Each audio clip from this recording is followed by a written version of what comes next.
청소년 수련활동 인증제 성폭력 및 디지털 성범죄 예방교육. 야, 저기. 저기 뭐가 있는데? 저기 쟤 좀 봐봐. 너무 섹시하지 않냐? 아니, 엉덩이만 크지. 다른 데는 별로인데? 야, 저기 쟤 봐봐. 얼굴도 반반하고 저 정도는 돼야지. 에이, 아니라니까. 아까 걔가 더 예뻐. 잠깐만 선생님 좀 도와줄래? 네, 선생님. 고마워. 여기 이 화분 좀 저기 위로 올려줘.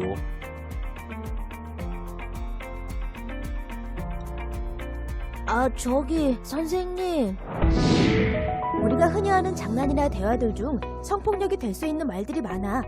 예를 들면 연애 진도에 대해 농담이나 음란한 그림을 그리거나 다른 사람의 몸을 훑어보는 건 모두 성폭력이 될 수 있어. 그 밖에 옷을 들추거나 벗기는 장난, 화장실에서 몰래 훔쳐보는 행위, 게임 벌칙으로 과도한 스킨십을 요구하는 것들이 장난으로 치부될 수 없는 성폭력이라고.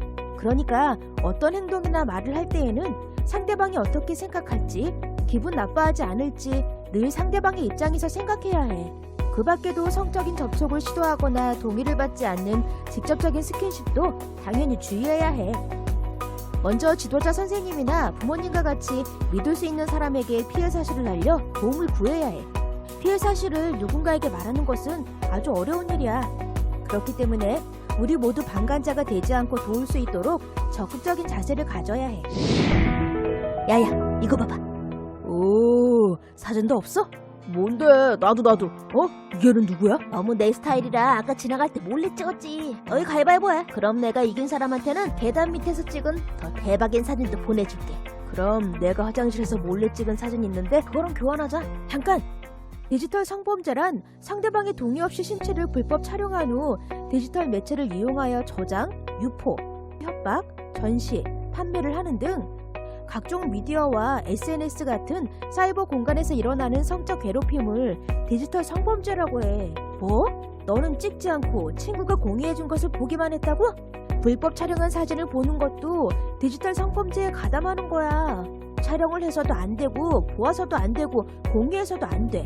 만약 카메라와 같은 불법 촬영 기기를 발견하거나 불법 촬영을 하고 있는 사람을 목격했다면 바로 지도자 선생님이나 학교 선생님, 부모님 등 주위 어른에게 알려야 해.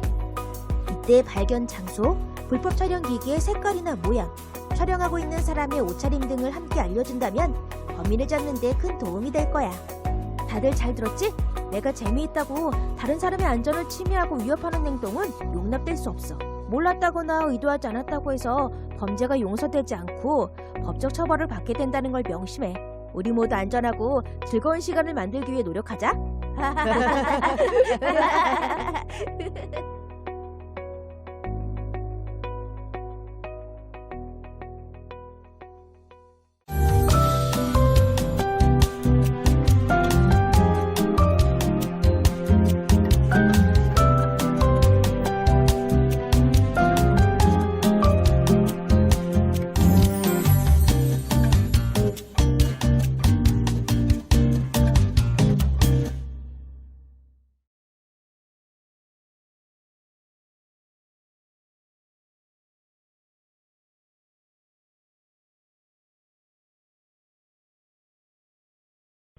안녕하세요. 오늘 역사톡톡 두 번째 시간 유관순 들어가겠습니다. 전 시간에 우리 이순신 장군에 대해서 살짝 살펴봤어요. 근데 오늘부터는 우리가 이제 일제강점기 시대로 들어가서 일제의 지배를 받을 때 어떻게 될지 그것에 대해서 한번 살펴볼 건데 유관순 같은 경우에는 아마 여러분들이 다 기억을 하고 있는 독립운동가 중에 하나고 아마 어린 친구들이나 특히 선생님 같은 경우에는 옛날에 배울 때 여성 독립운동가 중에서는 유관순 빼놓고는 다른 사람을 별로 알고 있는 사람이 없었어요.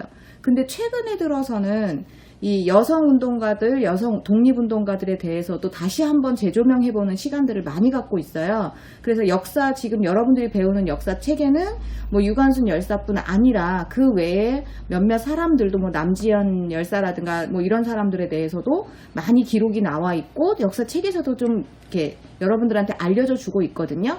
근데 유관순이 왜 조금 더 여러분들한테 제가 골랐냐고 하면 우선 나이가 굉장히 어리고요.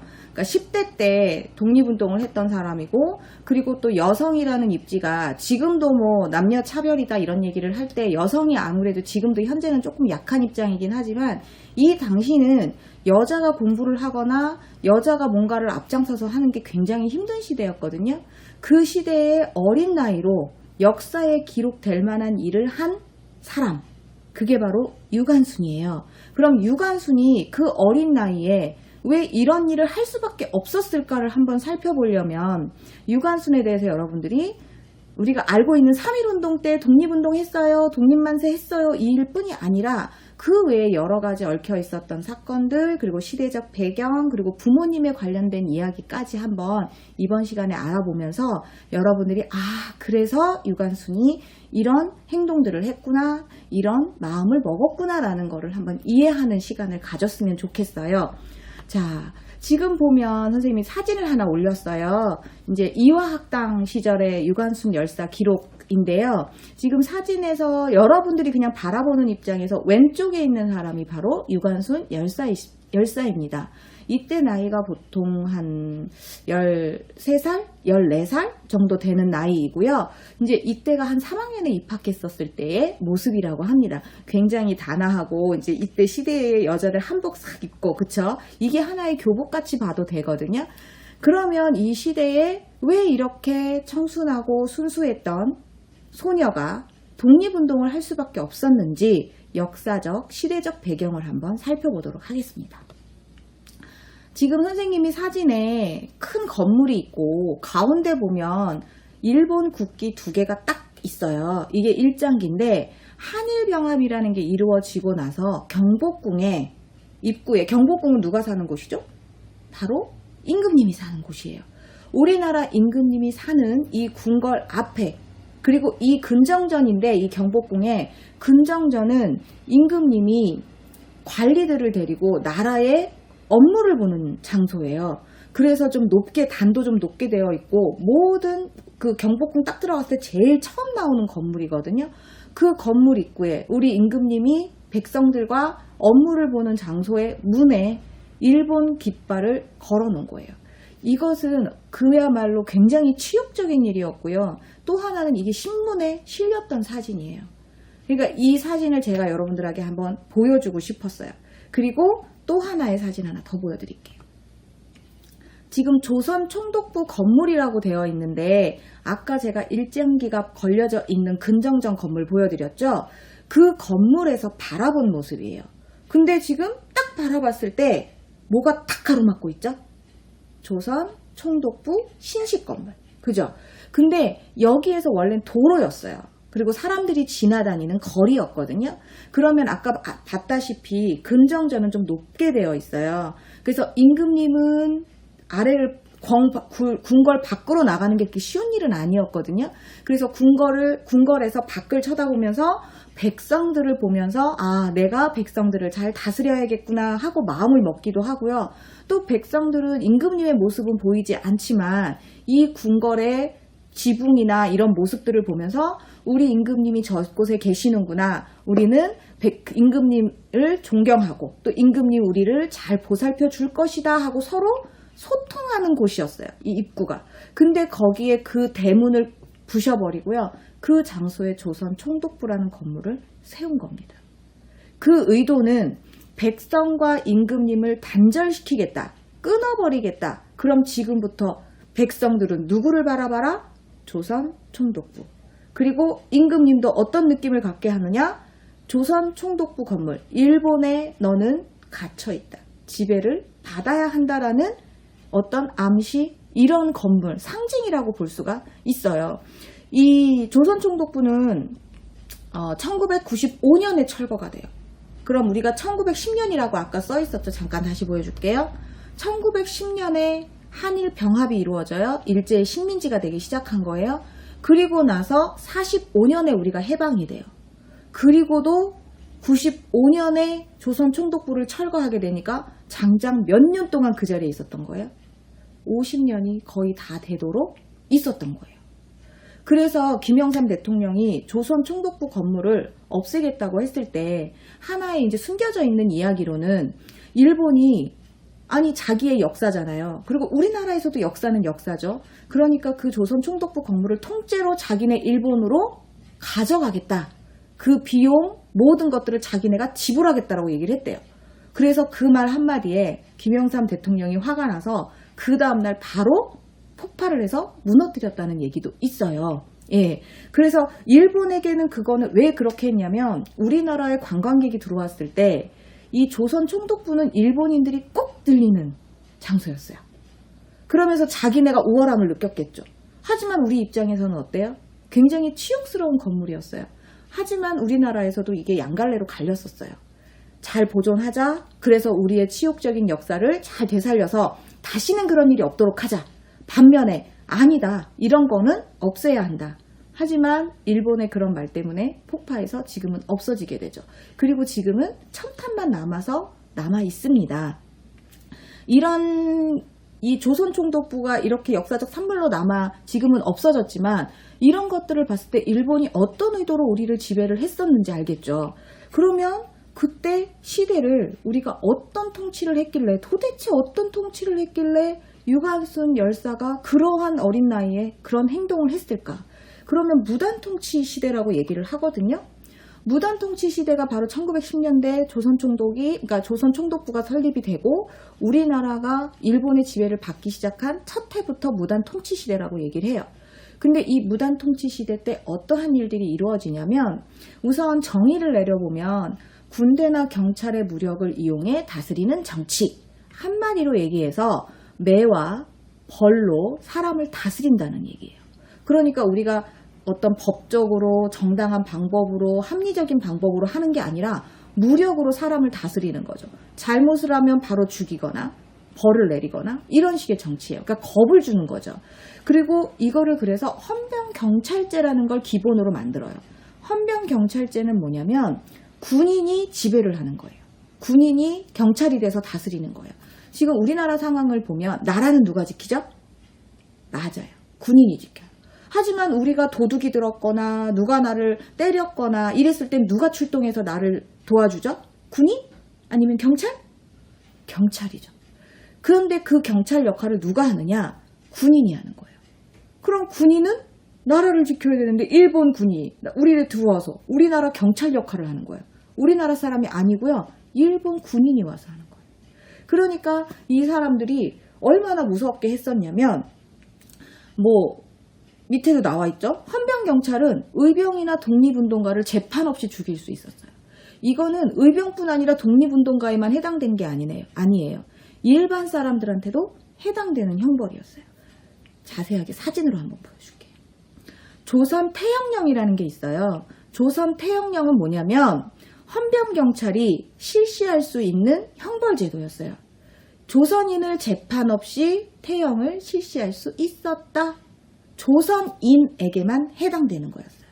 이 당시에 우리나라에 미국인 선교사들도 들어와 있었고 프랑스인 사람들 들어와 있었고 영국인이나 이런 사람들도 우리나라에 들어와서 기자들 이런 신문도 내고 이런 사람들이 여럿이 들어와 있었는데 그 사람들이 잘못했을 때는 해당이 안 되고요. 조선인만 만약에 선생님이 지나가다가 그 당시에 헌병경찰을 딱 보고 그냥 이렇게 째려봤어요. 그냥 난 쳐다본 거예요. 선생님 눈이 짝 찢어져서. 근데 그 사람은 그걸 보고 제가 나를 무시하고 헌병경찰에게 모욕감을 줬다.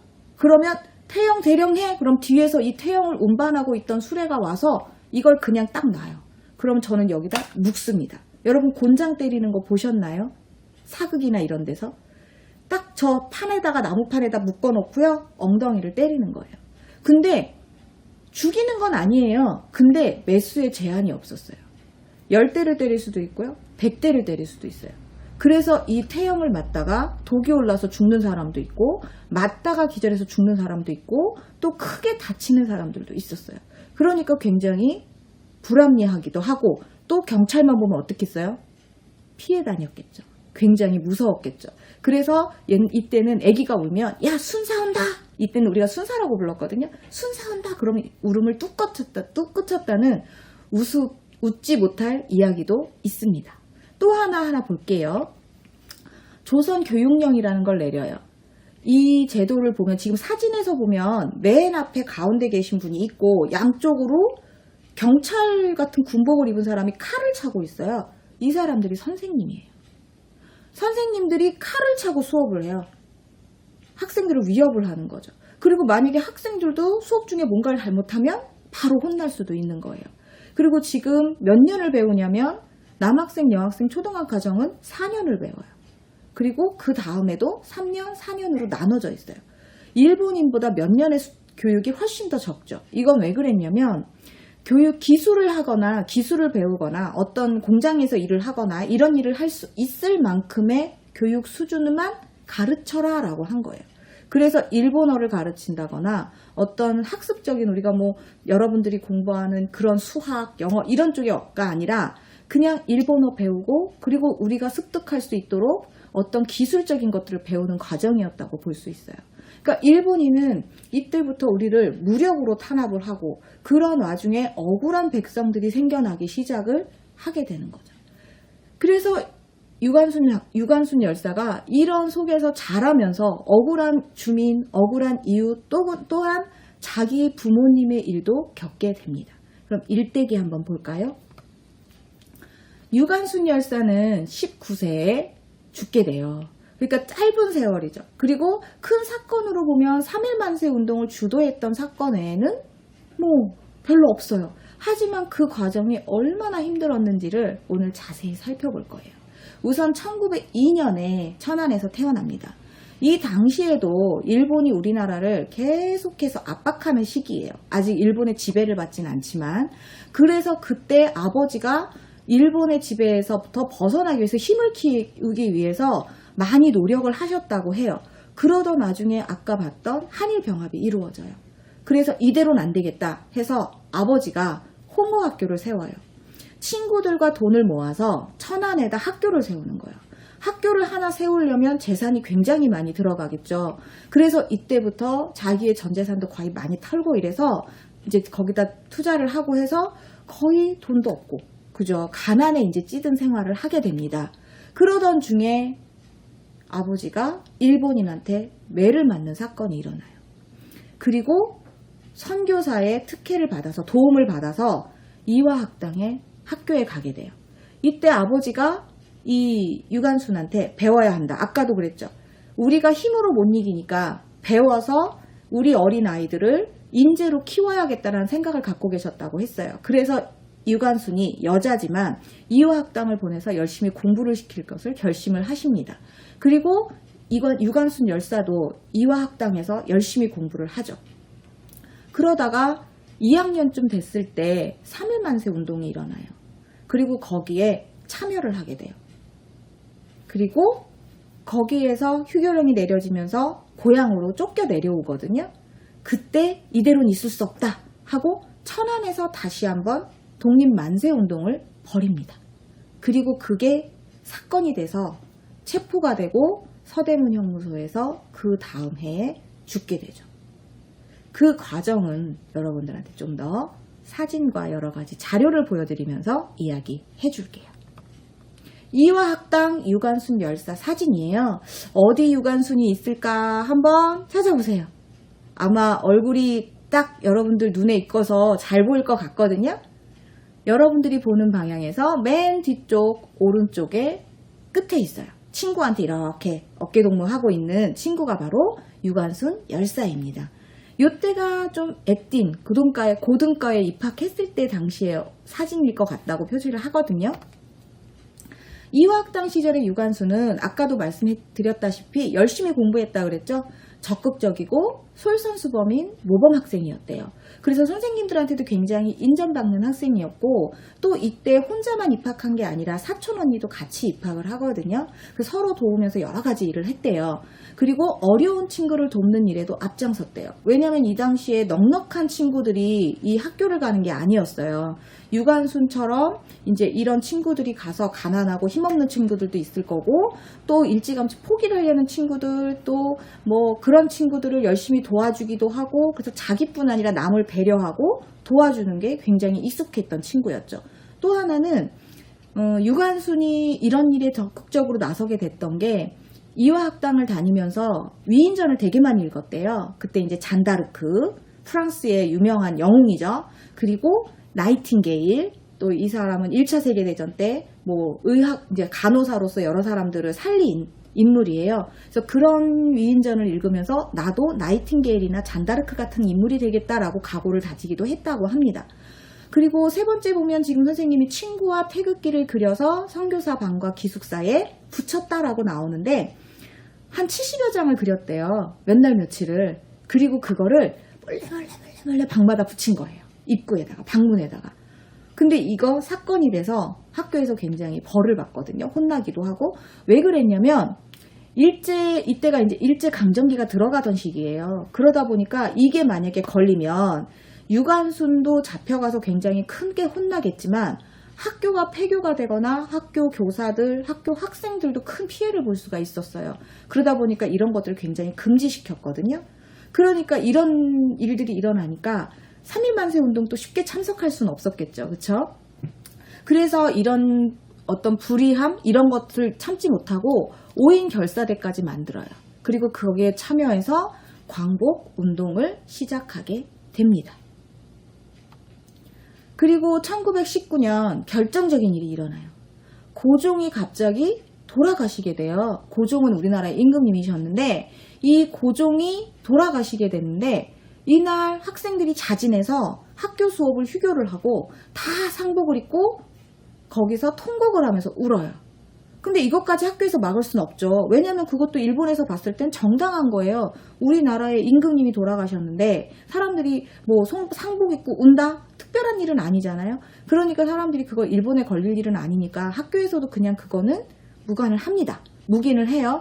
그러다가 2월에 이문회라고 이화학당에서 만든 학생들 동아리 같은 단체예요. 근데 이 단체에서 3.1 운동 3월 1일 날 소복을 입고 3.1 만세 운동이 열리는 장소에 가서 함께 참여할 것을 결의합니다. 근데 학교에서 이 일이 또 크게 되면 학교가 폐교되거나 아까 얘기했죠. 무고한 아이들이 다칠 수 있기 때문에 학교에서 절대로 안 된다고 수의가 교문을 지키고 선생님들이 방방마다 아이들을 감시를 해서 못하게 해요. 하지만 유관순을 비롯한 한 15명 정도 되는 친구는 몰래 만세운동에 참가하게 됩니다. 그 6인 결사대, 유관순을 포함한 6인 결사대, 그리고 그 15명의 친구들은 기숙사 담을 넘어서 3.1 만세운동에 참여를 해요. 그리고 만세를 시위를 하다가 유관순은 체포가 돼요. 하지만 나이도 어리고 여자아이고 그러니까 크게 별 상관없다라고 생각을 했는지 훈계를 하고 석방이 돼요. 근데 이때 왜 그랬냐면 이 만세 시위 때 잡혔던 사람이 거의 수천 명이에요. 근데 그 수천 명이 거의 서울에서 시위했던 사람은 어디에다 가둬놨냐면 서대문 형무소에 가둬놨어요. 서대문 형무소의 방 하나에 보통 많아도 8명 정도 들어가면 꽉 차거든요. 여러분이 나중에 혹시 현장 체험으로 가보실 일이 있으면 아니면 가족들하고 한번 가보셔서 지금은 열질 않는데 이제 오픈이 되면 한번 개장을 하면 가서 보세요.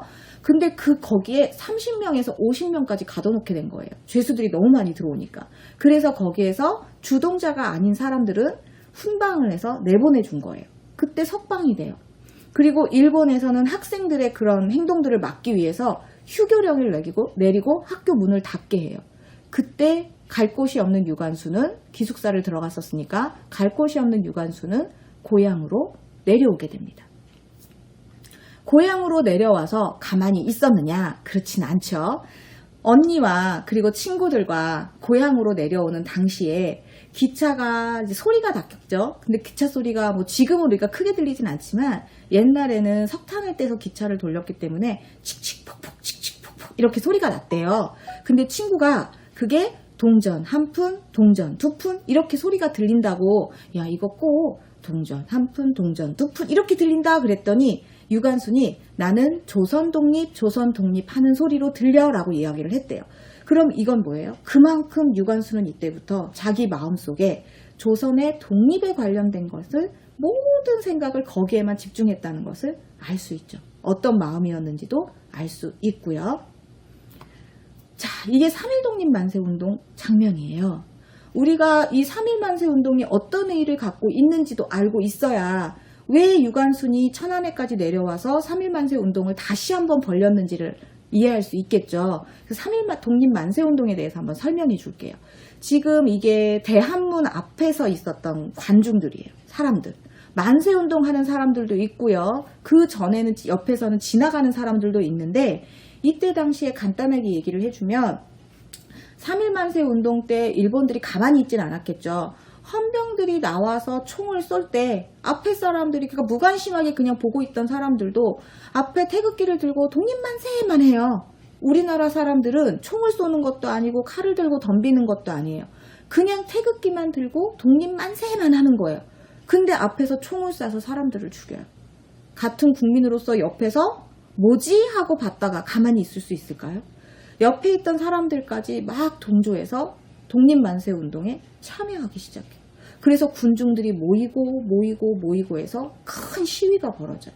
그리고 이게 서울에서 시작은 했지만 주요 도시에서도 여러 군데에서 3.1 만세운동이 시작되게 됩니다. 그럼 구체적으로 어떻게 됐느냐?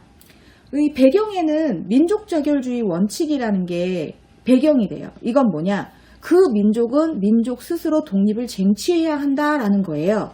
근데 이건 제1차 세계대전이 끝났을 때 미국이 이 원칙을 내세우면서 식민지들의 독립을 인정하기 시작을 해요.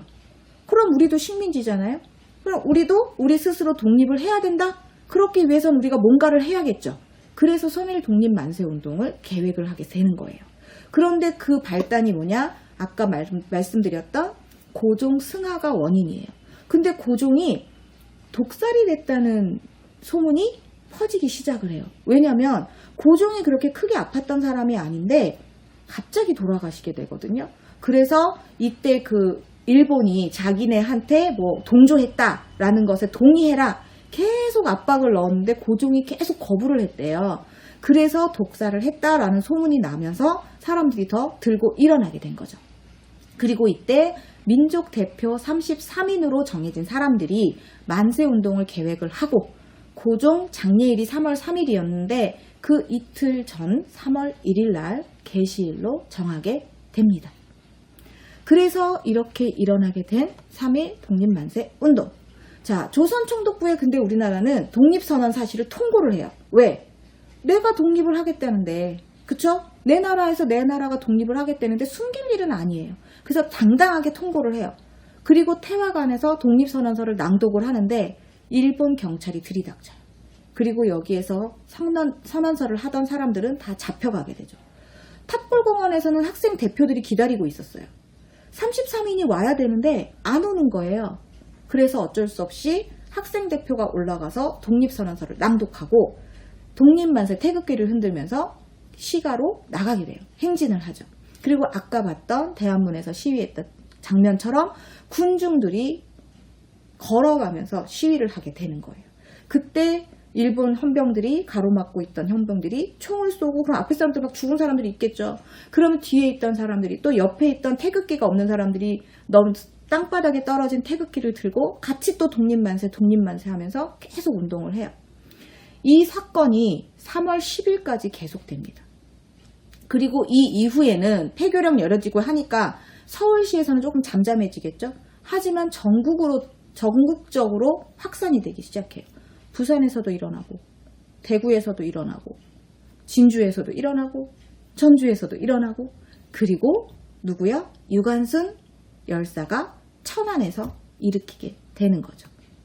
이게 바로 아운의 장터 3.1 만세 운동이에요. 아운의 장터는 천안에서 굉장히 큰 시장이에요. 한마디로. 근데 이 고향으로 내려온 유관순이 천안에 내려오자마자 만세 시위 계획을 세워요. 왜냐면 전국적으로 일어나니까 여기서도 누군가 주도를 해야 될 거 아니에요. 그래서 유관순이 마을에 내려가서 마을에 계신 우선 교회를 다녔었기 때문에 교회 장로분들 그리고 마을의 유지분들을 모아놓고 독립선언서의 내용을 알려주고 서울에서 무슨 일이 있었는지를 얘기를 해요. 그래서 사람들의 동조를 얻습니다. 그리고 아운의 장터 장날이 마침 음력으로 3월 1일이었대요. 그러니까 굉장히 양력으로 3월 1일, 음력으로 3월 1일 날짜가 비슷하죠. 그래서 이때로 정하고 준비를 하기 시작을 해요. 하지만 여자애, 그것도 10대인 여자아이가 이런 걸 하자 해가지고 사람들이 하겠어요? 그러니까 이 마을뿐 아니라 다른 마을에 유지분들, 그러니까 그 분들의 높으신 분들의 동조가 필요했어요. 그래서 사촌 언니와 함께 이제 그거를 하기 위해서 노력을 하게 됩니다. 제일 먼저 밤에는 태극기를 그려요. 태극기를 그려서 그때 사용할 태극기를 많이 만들어 놓고요. 낮에는 아침에 일찌감치 나가서 근처 마을을 돌아요. 어떤 마을은 하루 종일 걸어야 도착하는 마을도 있었고요. 어떤 마을은 이틀씩 걸리는 마을도 있었어요. 그리고 길로 다니면 경찰들의 눈에 띄기 때문에 산길로 사람들이 다니지 않은 길로 다니면서 여러 마을을 돌아다니면서 동의를 구했대요. 그리고 마침내 4월 1일 아운의 장날, 유관순은 모인 사람들한테 태극기를 몰래 나눠주고요. 만세 운동을 하게 됩니다. 지금 이게 유관순 연설문이에요. 제가 유관순은 아니지만 유관순처럼 한번 읽어보겠습니다. 여러분, 우리는 반만년에 유구한 역사를 가진 나라입니다. 그러나 일본은 우리나라를 강제로 합방하고도 온 천지를 활보하며 우리에게 가진 학대와 모욕을 가하였습니다. 10년 동안 우리는 나라 없는 백성이 되어 온갖 압제와 서름을 참고 살아왔지만 더 이상 참을 수 없습니다. 우리는 나라를 다시 찾아야 합니다. 우리는 독립 만세를 불러 나라를 찾읍시다. 그리고 독립선언서 낭독 후 만세 시위를 하게 되죠. 근데 이때 당시에 부모님이 일본 경찰에 사살당해요. 근데 그 사실을 알고도 유관순은 어쩔 수 없어요. 자기도 계속 독립운동을 하게 되는 거죠. 그리고 이때 아운의 장터에서 순국한 사람만 19명이었어요. 그리고 여기에서 유관순도 체포가 되죠. 하지만 처음에 체포됐을 때는 나이도 어리고 학생이고 더군다나 여자니까 주동자라고 생각을 안 했어요. 그래서 주동자가 누군지 밝히라고 계속해서 고문을 당했대요. 하지만 유관순은 내가 고문을 당하면서도 내가 주동자라고 얘기했고 내가 모든 거를 다 계획을 세웠다라고 얘기를 했대요. 그래서 할 수 없이 공주에 수감이 되죠. 천안에서 이제 공주로 옮기게 된 거예요. 그리고 여기에서 이제 재판을 받게 됩니다. 근데 이때도 재판을 할 때도 얘기를 했대요. 나는 한국 사람이다. 너희들이 내 아버지를 죽이고 내 동포들을 죽였으니 오히려 죄를 지었으면 너희들이 지었지 우리를 재판할 권리는 없다라고 당당하게 말을 했다고 해요. 그럼에도 불구하고 재판은 받게 되었겠죠. 근데 재판을 할 때 재판관, 변호사 이런 사람들은 다 일본인이에요. 우리나라 사람이 유관순을 도와줄 수 없죠. 그리고 유관순은 좀 어린 나이였기 때문에 그래도 참작을 좀 이제 받았을 수도 있긴 하겠죠. 하지만 그 앞에서 계속해서 일본이 나쁘다, 일본이 잘못했다라는 걸 강조했기 때문에 이제 어쩔 수 없이 형이 내려지게 되죠. 거기서 오빠를 만나게 됩니다. 자, 그리고 나서 재판을 받아요. 1심 재판에서 5년형을 선고받아요. 그리고 5년형을 선고받고 나서 서대문 형소로 이감이 돼서 그쪽에서 이제 감옥에서 시간을 보내게 되는 거죠. 그러면서도 계속해서 재판을 또 받아요. 서대문 형무소에서 그쪽으로 옮긴 후에 이 사람이 무혐의 처리를 받은 것도 몇 가지는 있고 이래서 3년으로 감형을 받아요. 하지만 더 이제 항소를 해서 더 깎을 수도 있었거든요. 그런데 일본인이 재판하는 건 더 이상 받지 않겠다 하고 거부를 하게 돼요. 그래서 3년형으로 확정이 되죠. 그리고 수감이 된 후에도 가만히 안 있었대요. 여자들만 모아있는 그 옥사에서 틈만 나면 대한독립 만세를 막 외치기 시작을 했대요. 그럼 대한독립 만세를 외치면 경찰들이 간수들이 찾아와서 유관순을 데려다가 하지 말라고 혼냈겠죠. 때리기도 하고 고문도 하고 그리고 항복하라고 네가 다시는 하지 않겠다라고 얘기를 하면 더 감형을 해주겠다라는 얘기도 하면서 회유도 하지만 유관순은 거기에 넘어가지 않습니다. 그리고 그 다음에 1920년 3월 1일 1주년 되는 날 감옥에 있는 사람들을 또 만세운동을 주도를 해요. 그리고 감옥 안에서 대한독립 만세! 하고 외치게 돼요. 그리고 이때 다시 끌려가서 엄청나게 고문을 받습니다. 이 일 때문에 크게 병을 얻고요. 그리고 이 고문 때문에 몸에도 상처도 많이 있고 속설로는 방광까지 터졌다는 얘기가 있어요. 그래서 이제 환자들만 있는 병실에 있다가 감옥에 있다가 1920년 9월 순국하게 됩니다. 그리고 일화로는 유관순이 계속 독립만세 운동하고 그러니까 네가 힘이 남아 돌아서 그렇구나. 그리고 밥을 일반 죄수들보다 훨씬 조금 주기도 하고 굶기기도 하고 독방에 가두기도 하고, 여러분들이 서대문 형무소에 가면 그 유관순이 독방으로 갇혔던 그 곳도 볼 수 있어요. 자, 그렇게 해서 1920년 순국하게 되는 유관순. 그럼 그 이후에 우리가 유관순이 돌아가시고 나서 바로 그 시신을 수습할 수 있었냐? 그렇지 않았어요. 거의 한 달이 지나서야 그 장례를 치를 수 있게 됐었고, 지금 현재는 그 묘지도 훼손이 돼서 유관순의 그 묘지나 유관순의 시신은 찾을 수 없다고 합니다. 이것이 지금 유관순 재판 판결문이고요. 그래서 보면은 지금 한자로 거의 다 되어 있죠. 선생님도 무슨 말인지는 모르겠어요. 그래서 5년형을 선고받았다 이런 식으로 해서 확정이 되는 판결문이에요. 그리고 여러분들이 유관순 하면 제일 많이 볼 수 있는 사진이죠. 유관순 사진이고요. 이게 바로 서대문 형무소 수감되었을 때의 사진입니다. 그리고 속설로는 이 얼굴이 좀 고문을 당하고 해서 부은 얼굴이라고도 얘기를 해요. 이거보단 훨씬 왜소했다는 얘기도 있고요. 그리고 다음에 선생님 사진 하나 더 넣은 게 열사 수영자 기록표. 지금 앞모습, 옆모습, 그리고 밑에 또 하나의 종이에는 이 사람에 대한 신상 내역이 좀 적혀 있어요. 그죠? 그리고 이 어린 나이에 지금 이 감옥에서도 절대 굴하지 않고 했었던, 그리고 지금 사진 얼굴 보면 슬퍼 보이거나 이런 것도 없죠. 굉장히 당당한 모습으로 사진에 찍은 모습을 또 볼 수도 있습니다. 여기가 바로 여옥사 8호라고 불리는 곳이에요. 서대문 형무소 여옥사 8호고요. 여기가 바로 유관순 열사가 있었던, 수감되었던 장소이기도 합니다. 제가 봤을 때 유관순 하면 솔직히 그 어린 나이에 여러분들도 왜 독립운동을 할 수밖에 없었는지 알겠죠. 뭐 억울한 일을 당하는 것도 있고 더군다나 부모님들의 교육도 있었겠죠. 아버지가 일찌감치 일본의 지배를 받는 것을 막기 위해서 여러 가지 활동들을 했지만 그것이 거의 덧없이 한일병합은 이루어지고, 그 이후에 학교까지 세워서 열심히 노력하지만 오히려 일본인에게 매를 맞고, 그러니까 이건 불합리하다라는 생각을 많이 갖게 되고, 그리고 일반 이화학당에 가서 여러 가지 이제 미국인이나 이런 신문물들도 배우고 신교육을 배우면서 독립이라든가 어떤 식민지라든가 이런 역사적인 사건들도 배웠겠죠. 그러면서 이제 자신의 어떤 역할을 해야 될지라는 거를 생각하게 된 거죠. 저는 유관순 열사에 대해서 이번에 조사를 하면서 찾아보면서 가장 크게 느낀 건 뭐냐면요. 솔직히 보면 왜소하고 힘없는 여인이에요. 하지만 이 한 사람의 힘이 여러 사람을 끌어서 독립운동을 일으켰고요. 만세 독립운동을. 그리고 그 중에 깨달은 몇몇이든 진짜 독립운동가들을 후원하고 아니면 본인이 독립운동가로 활동을 하고 그러지 않았을까. 한 사람의 작은 활동이 다른 역사적인 사건에 큰 역할을 할 수 있다는 것을 느꼈어요.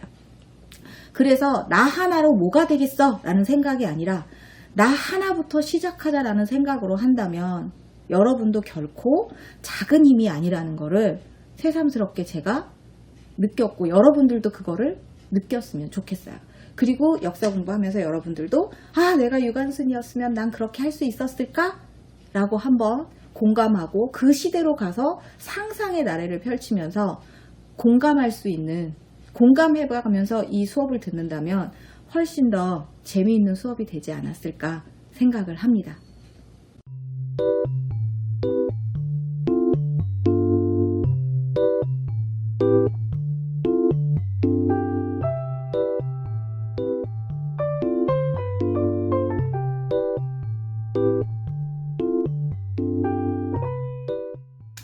자, 두 번째 시간 유관순 열사와 관련된 키트 만들기 들어갑니다. 자, 첫 번째 할 거는 탑골공원에서 만세운동을 하는 그 모습을 키트로 만들 거예요. 우리 첫 번째 시간 할 때 이순신 장군 했었기 때문에 요번엔 좀 쉽게 만들 수 있지 않을까 싶습니다. 여러분들 조립 설명도 잘 보면서 옆에다 놓고 잘 활용하시기 바랍니다. 자, 시작할게요. 지금 1번, 2번, 25번에서 번호대로 다 잘라서 연결을 하시면 되는데 주의할 점은 2번에 있는 그 판에서 2번 한번 보실래요? 자, 2번 어디 있는지 보이시죠? 자, 2번에서 지금 가운데에 있는 게 3번이에요.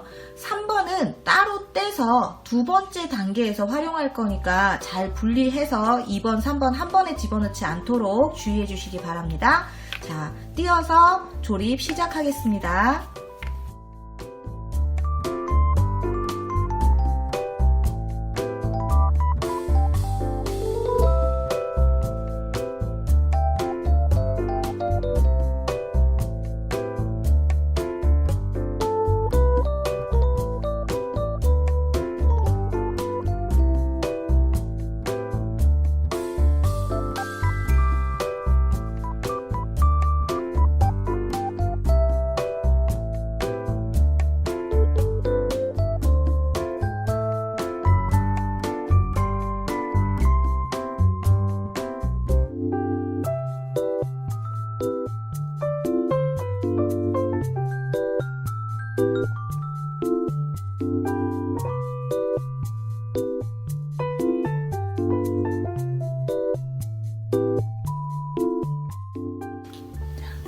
일 1단계가 완성됐어요.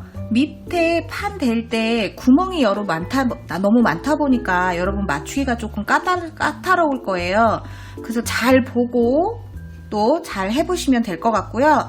한 번만 맞춰서 넣기만 하면 나머지는 어렵지 않습니다.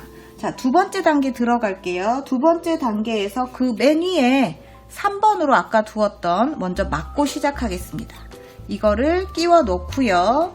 나머지 5번, 28번, 4번, 6번, 7번, 그리고 8번 오려서 띄어서 마저 조립을 해주시면 돼요.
사람 모습까지 모두 완성되었나요? 자, 이렇게 해서 만들면 완성입니다.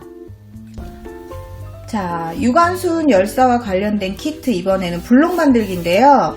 평화의 소녀상, 소녀 해방단 해가지고 만들 건데 이 평화의 소녀상은 여러분들 알다시피 일제강점기 때 위안부를 갔었던 소녀들을 상징한 거고, 그 소녀들의 아픔 그리고 그 소녀들의 희생을 기리기 위해서 만든 소녀상이에요. 그래서 또 여러 가지 의미가 있지만 가장 중요한 건 평화를 상징한다는 거예요. 그쵸? 자, 그래서 이거를 여러분들이 블록을 만들 건데, 블록 맞추기 퍼즐 블록 해보기는 여러분 많이 해봤을 거예요. 이거 좋아하는 친구들도 많을 거고. 자, 이거는 단계별로 여러분들이 하나하나 보면서 차근차근 맞춰 나가셔야 돼요. 그래서 우선 기본 판부터 한번 설명 한번 해볼게요. 제일 중요한 건 이 번호에서 색깔을 보셔야 돼요. 그거보다 더 중요한 건 색깔과 그 위에 볼록 올라와 있는 블록이 4개냐, 2개냐, 1개냐, 이게 중요한 거거든요. 그래서 그거를 보면서 차근차근 맞춰 나가시면 어렵지 않게 작업하실 수 있을 거예요. 그리고 이게 좀 작기 때문에 꽤 시간이 오래 걸릴 수도 있어요. 자, 시작해 볼게요. 자, 제일 먼저 판부터 한번 완성해 보시는 게 가장 중요해요. 그래서 판에서 먼저 힌트를 드리면 지금 판 옆에 번호가 쓰여져 있죠. 그죠? 그래서 그거대로 우선 블록을 골라내세요.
이게 지금 기본 1단계 하얀색으로 만든 판이에요. 자, 조금 여유분이 남을 수도 있어요. 그런 것들 남았다고 이상하게 아무데나 꼽지 마시고 그냥 내비두시고 원하는 대로 사진 설명서에서 나온 대로만 만들어 주시면 돼요. 자, 2번째 단계 회색 그 빈 공간 또 메꿔줄 거예요. 이제 여기에 다른 의자나 이런 것들이 올라갈 거거든요. 자, 회색이랑 제가 흰색 숫자에 맞춰서 골라놨습니다. 자, 시작하겠습니다. 자, 의자도 조립시키는 대로 해갖고 설명서에 나오는 대로 조립을 아예 해서 여기 판에다 저는 조립까지 같이 한 번에 했어요. 이제 이런 식으로 설명서 보면서 여러분 퍼즐 하듯이 하나 조각 맞춰보시면 될 것 같아요. 이제 소녀상까지 해서 완성해 보도록 하겠습니다. 자, 선생님은 지금 소녀상까지 완성을 했어요. 아, 머리 맞추기가 색깔이 똑같아서 잘 그림을 보고 해야 될 것 같아요. 설명서가 제대로 색깔이 특히 흰색하고 얼굴 색깔 나타내는 약간 노란색, 연한 노란색 있죠? 2가지 구분 색깔 잘 하시면서 맞춰가야 훨씬 더 편하실 것 같고요. 이 초록색 용도가 잘못 맞췄을 때 빼는 용도예요. 뺄 때 사용하면 될 것 같고요. 그래서 하나하나 맞춰가고 혼자서 하기 힘드시면 어른들의 도움을 꼭 받기 바랍니다.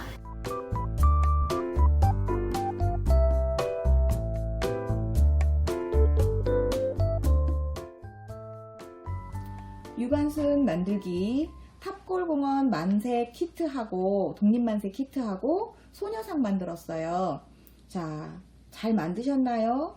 거북선에 비해서 조금은 까다로웠어요. 근데 여기 부분을 지금 지붕 부분을 약간 휘어줘야 되는데 굳이 먼저 휠 필요 없이 집어 넣으면서 휘어도 충분하더라고요.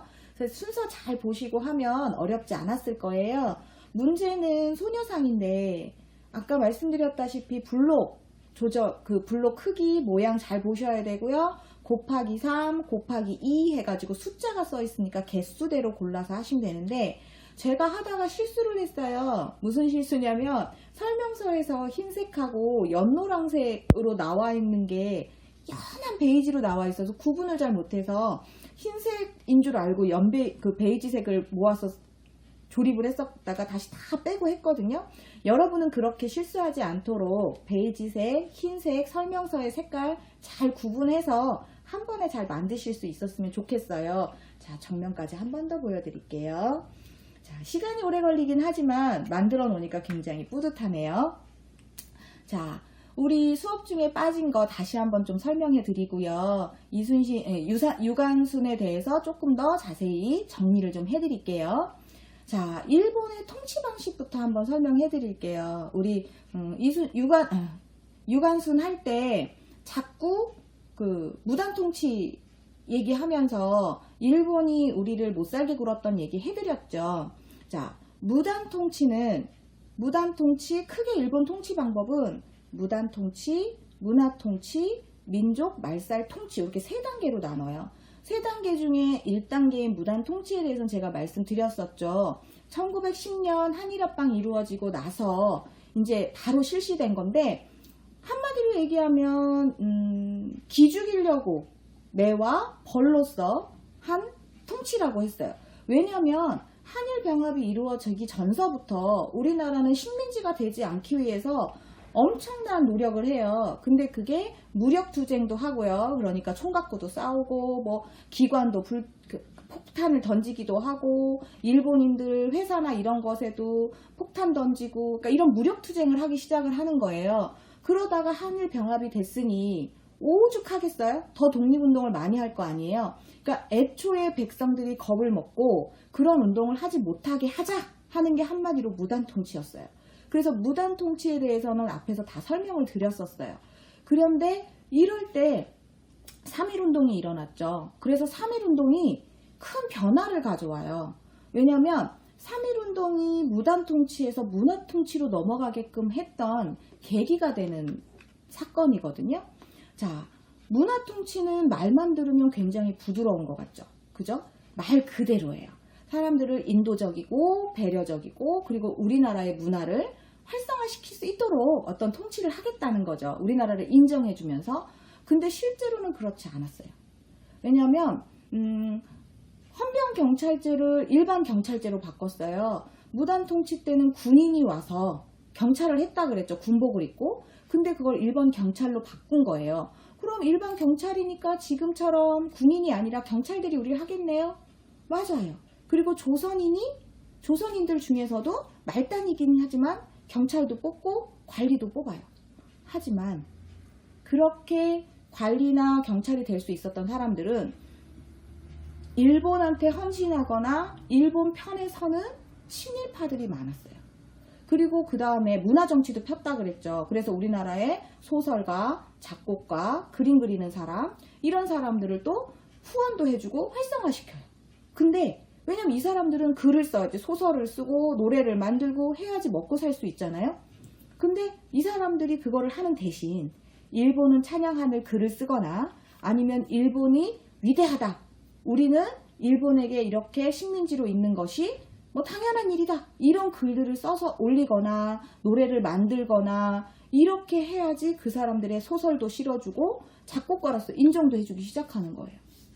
그래서 무단통치 시대 때는 독립운동가였지만 오히려 문화통치 시대 때는 친일파로 변한 사람들도 되게 많았어요. 한 예로 우리 3.1운동 때 독립선언서 했다고 했었죠. 독립선언서를 했던 최남선이라는 분은 일제 이 20년대 들어서는 친일파라는 얘기도 듣거든요. 그게 왜 그러냐면 먹고 살기 위해서는 생계를 위해서는 다른 일을 할 게 없어요. 왜냐하면 일본한테 충성하지 않으면 다른 일자리를 구하기도 힘들거든요.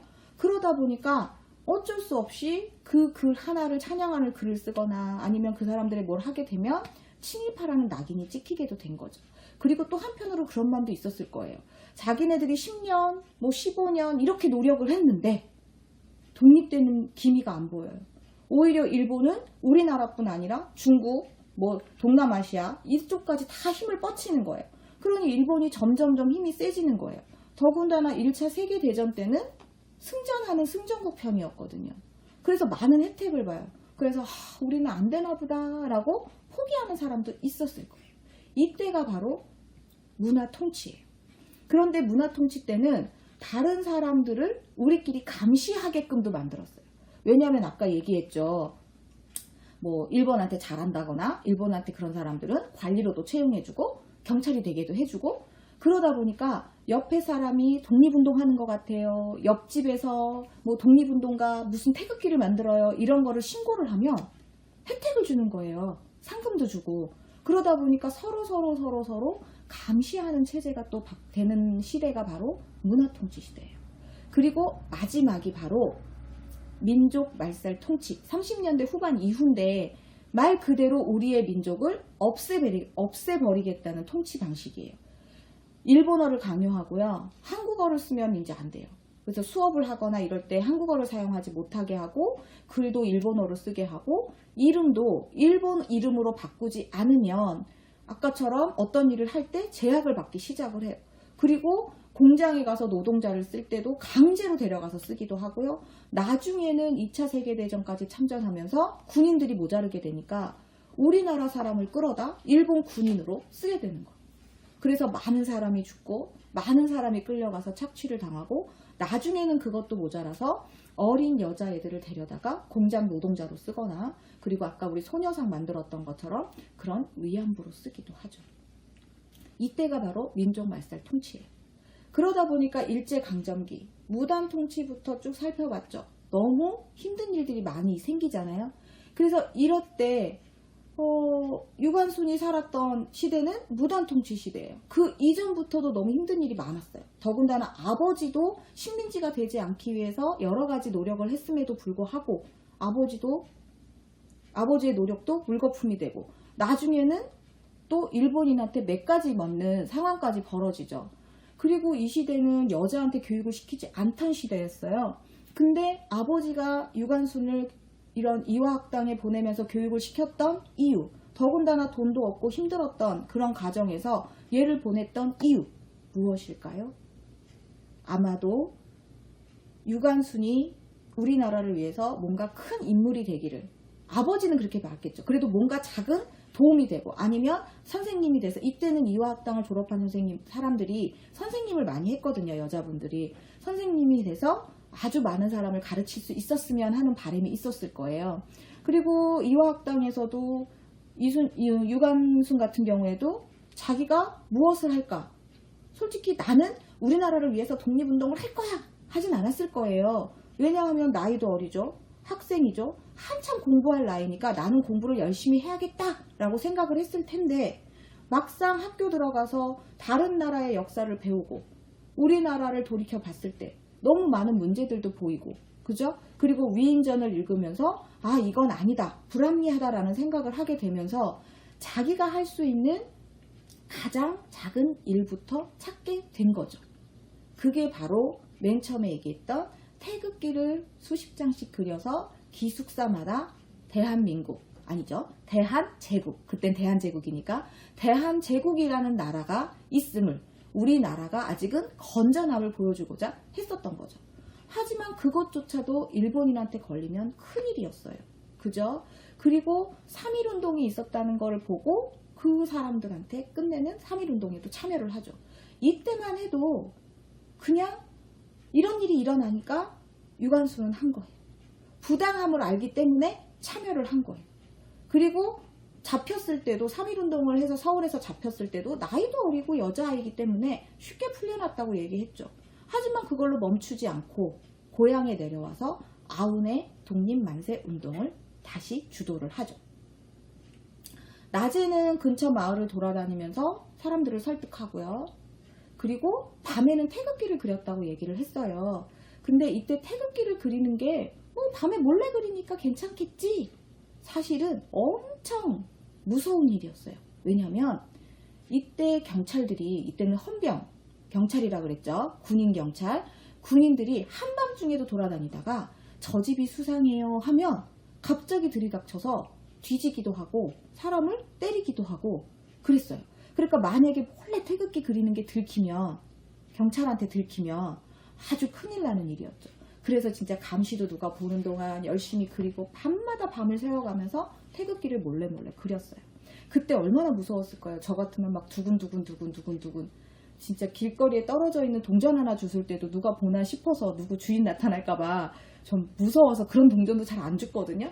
그런데도 그것도 무서운데 누가 나를 찾아와서 잡아갈 수도 있다라고 생각하면 정말 무서운 일이겠죠. 하지만 그거를 이겨내고 하죠. 그리고 부모님까지 잃고 자신의 오빠까지도 독립만세 운동으로 수감이 되기도 합니다.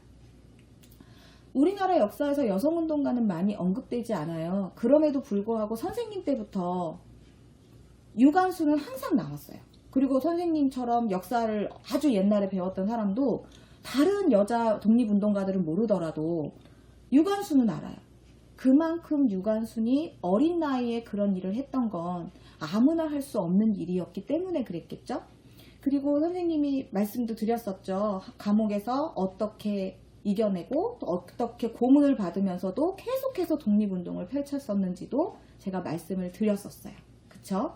자, 우리가 이 유관순을 봤을 때 여러분들이 보면 특히 감옥에서의 일화를 보면 보통 사람으로서는 할 수 없는 일이죠. 왜냐하면 독립만세를 매일 외쳐서 진짜 매일같이 고통을 당했다고 해요. 저는 몇 대만 맞아도 아픈데, 그쵸? 근데 그 고통을 하면 아프고 나면 안 할 것 같은데 또 그 다음날 일어나서 움직일 수 있는 힘이 있으면 또 하고 또 움직일 수 있는 힘이 있으면 또 하고 그래서 오죽하면 밥까지 줄여서 줬다고 해요. 그래서 안 먹으면 기운이 없겠지 싶어서 그래서 나중엔 영양실조까지 걸려서 죽게 됐다고 얘기를 했었죠. 자, 한거라는 영화를 보면 12살 정도부터 볼 수 있어요. 혹시 나이가 되시는 분들은 한거라는 영화를 한번 보시면 좋은데 한거라는 영화를 보면 유관순이 어떻게 했는지 유관순에 초점을 맞춰서 영화를 만들어서 굉장히 볼만한 영화예요. 그리고 그래서 여러분들 시간 되시면 한번 보시고 또 서대문 형무소도 한번 가보시면 우리나라를 위해서 일했던 진짜 많은 독립운동가들의 사진이 걸려있기도 하고 하거든요. 그래서 그분들도 한번 기려보시고요. 또 하나 유관순 그 감옥도 한번 여옥사 8호실 선생님이 사진으로 하나 올려드렸죠. 그것도 한번 가서 보시고요. 그리고 거기에 더불어서 유관순 기념관 그리고 천안에 있는 아운의 장터까지 한번 가셔서 기회가 되면 체험을 한번 해보시면 좋은 공부가 될 것 같아요. 그리고 선생님 그때 가서 할 때 선생님이 해줬던 이번 수업 내용을 한번 살펴보시면서 하면 선생님은 더 기분이 좋겠죠. 자, 다음 시간에 오늘은 여기 정도까지 하고요. 유관순에 대해서 여러분들 한 가지만 더 당부드릴게요. 지금부터 여러분들이 역사 공부를 할 때마다 뭘 주의해서 하시냐면 내가 유관순이었다면 내가 저 상황이었다면 그렇게 한번 감정을 이입해서 한번 살펴보시고요. 그리고 시대적 상황도 꼭 감안하셔야 돼요. 그 시대에 지금처럼 자동차가 있고 여성이 우대되고 이러는 시대는 아니었거든요. 그러니까 그 시대적 상황, 그래서 선생님이 꼭 말씀을 드리죠. 시대적 상황이 어땠는지 그거를 생각해 보면서 내가 그 시대에 이렇게 태어났다면 어떻게 했을까? 그리고 나라면 다른 방법을 또 한번 찾아보시는 것도 좋은 방법이겠죠. 예를 들면 저희 딸은 유관순처럼 못한대요. 그래서 자기는 돈을 많이 벌어서 그 돈으로 일본한테 아부 떨어갖고 장사를 해서 돈을 많이 번 다음에 그걸로 우리 독립운동가들한테 돈을 막 투자할 거라고 얘기를 하더라고요. 글쎄요. 또 막상 그때가 되면 어떻게 될지 모르겠죠. 자, 오늘 유관순 여기까지 하고요. 다음 시간에는 마지막 시간 3차 안중근 들어가도록 하겠습니다.